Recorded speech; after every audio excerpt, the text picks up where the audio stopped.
शेतकरी शेतात खूप कष्ट करतात, त्याला तोड नाही आणि तेच कष्ट कमी होण्यासाठी शेतकरी आपली युक्ती वापरतात आणि काही ना काही नवीन जुगाड तयार करतात। असाच एक जुगाड सध्या चांगलाच व्हायरल होत आहे।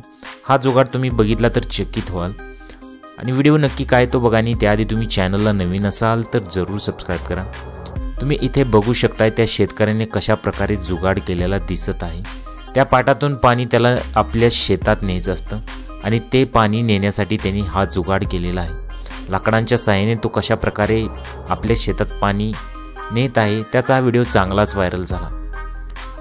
एक लाकडी फळी तुम्हाला कप्प्या कप्प्यांची लाकडी फळी दिसत आहे आणि तो एका पायाने ती फळी खालती पाण्यामध्ये बुडवत आहे आणि बुडवल्यानंतर तो काही क्षणातच तिला वरती नेतो आणि वरती नेल्यानंतर ते थेट पाणी शेतात जातं। अशा प्रकारचा जुगाड त्याने केलेला आहे आणि तुम्ही बघू शकता इथे त्यांनी मोटरचा उपयोग न करता अशा प्रकारे पाणी शेतात नेलेलं तुम्हाला दिसत आहे। तुमच्या प्रतिक्रिया कमेंट्समध्ये जरूर कळवा।